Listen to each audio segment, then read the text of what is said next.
Welcome to another deep dive. Today we're going deep on osmium. You probably know it as like that super dense element. Right. And yeah, we'll definitely touch on that. But trust me, there's so much more to this metal than density. We've got some scientific articles, even a podcast episode, and even some historical tidbits from Wikipedia to guide us. So get ready for some serious aha moments. I'm pretty sure you'll be surprised. Osmium has really impacted science and history. Fascinating element. Okay, so let's unpack this. Osmium, densest naturally occurring element, right? Like twice as dense as lead. But how dense is that, really? What does it even feel like? Okay, imagine you're holding a tiny cube of osmium, just an inch on each side. That little cube would weigh over a pound. It would feel so heavy for its size, you'd almost think it was like a trick or something. And the race for that densest element title was actually a really close one, wasn't it? It was. The podcast mentioned that whole osmium-iridium rivalry. Yeah. How did scientists actually figure out which one was denser? Yeah, so they used X-ray crystallography. It's kind of like taking a super high-resolution 3D X-ray of the element's crystal structure. Wow. By looking at how those X-rays scatter off the atoms, scientists can figure out exactly how those atoms are arranged and spaced. And from that, they can figure out the density with incredible precision. So it's not just about weighing a chunk of metal on a scale, it's about like looking deep inside the element Exactly. at the atomic level to really understand its structure. Pretty impressive. Absolutely. And speaking of structure, it might surprise you to learn that while osmium is incredibly hard, it's also brittle. Okay. So unlike a diamond, which you can cut and shape, osmium is more likely to just shatter under pressure.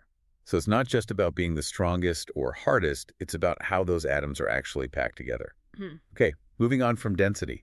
Did you know that osmium literally means smell in Greek? Yes, and that's all because of one of its compounds, osmium tetroxide. Uh, When osmium powder is exposed to air, it reacts with oxygen, and that reaction forms this compound, and it has a very distinct pungent odor. and osmium tetroxide isn't just smelly, it's pretty dangerous too, right? It is. It's highly toxic. Yeah. And it can cause some serious damage to your lungs, eyes, and skin. Wow. But this is where it gets kind of interesting.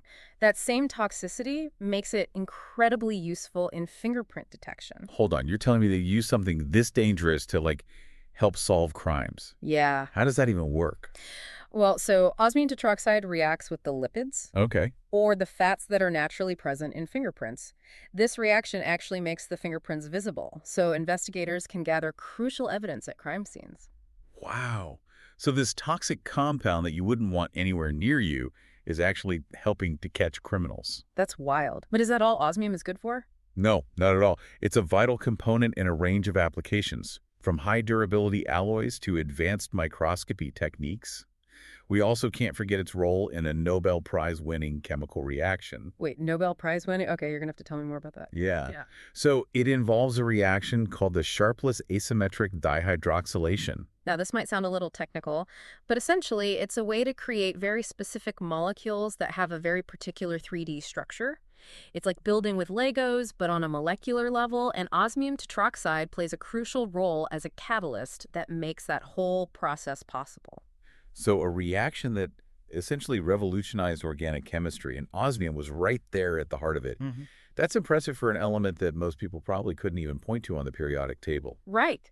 But speaking of the periodic table, how rare is osmium? Incredibly rare. I mean, we're talking one of the least abundant elements in the Earth's crust. Just to give you an idea, imagine you have a pool filled with 1 trillion grains of sand. Only 50 of those grains would be osmium. Wow. Okay. That definitely puts things in perspective. Yeah. So where do we even find this element? The largest known reserves are actually in South Africa, in a geological formation called the Bushveld Igneous Complex. It's like Mother Nature just decided to concentrate a bunch of precious metals, including osmium, in one specific spot. There are also some smaller reserves in Russia and Canada. And I'm guessing that since it's so rare, it must be pretty valuable too, like gold or platinum. Absolutely. Oh. While the demand for osmium isn't as high as some other precious metals, its rarity and unique properties make it very valuable. You know, what's interesting is there's evidence that people were already using osmium alloys way back in pre-Columbian South America. Really? So we're talking about cultures working with this super rare, difficult to work with metal long before modern technology came into play. Exactly. Wow, that's amazing. It just goes to show human ingenuity and fascination with the elements. So we've got density, smell, toxicity, crime solving, Nobel Prizes, ancient civilizations, Yeah. and we're just getting started. In the next part of our deep dive, we'll dig deeper into why osmium is so rare and what actually brought it to Earth. Stay tuned. Welcome back to our Osmium Odyssey. We left off talking about how ancient civilizations were already using osmium alloys. Yeah. Which got me thinking, how did this element even get to Earth in the first place? Well, to understand that, we need to go way back to the stars. Okay. Osmium, just like a lot of other heavy elements, is actually formed in stars through a process called nuclear fusion. And this happens in the cores of stars, where it's incredibly hot and dense, and lighter elements are literally fused together to create heavier ones. So osmium's story starts with these massive cosmic explosions billions of years ago. That's crazy. It is. And when those stars eventually explode as supernovae, all those newly formed elements, including osmium, are scattered out into space. And then over really, really long periods of time, this cosmic dust kind of comes together and forms new stars and planets, and eventually everything we see around us. So every bit of osmium we find on Earth is basically stardust. Exactly. Remnants of ancient stars that died long before our planet even existed. That's a pretty cool thought. But even on Earth, osmium isn't evenly distributed, is it? No, not at all. We were talking about the Bushveld complex in South Africa, having the largest reserves. Why is that? That has to do with plate tectonics, that constant movement of Earth's crust. Millions of years ago, intense volcanic activity in that region brought molten rock, rich in osmium and other platinum group metals, up from deep within the Earth. And as this molten rock cooled and solidified, it formed the Bushveld complex. And essentially that concentrated all that osmium in that specific area. So it's like Earth's own internal processes created this giant osmium deposit. So that makes me wonder, if we keep mining osmium at the rate we are we going to run out? Well, that's a question a lot of people are asking. Right. While osmium is super rare, we could always discover new deposits. True. However, the bigger issue is the environmental impact of mining. I mean, extracting osmium often involves some really intense processes that can be harmful to ecosystems. It's a classic dilemma, the need for these valuable resources versus protecting our planet. Right. It's about finding that balance. Maybe as technology advances, we'll find more sustainable ways to get it out of the ground. But even if we could mine it easily, is there even enough demand for osmium to justify all that effort?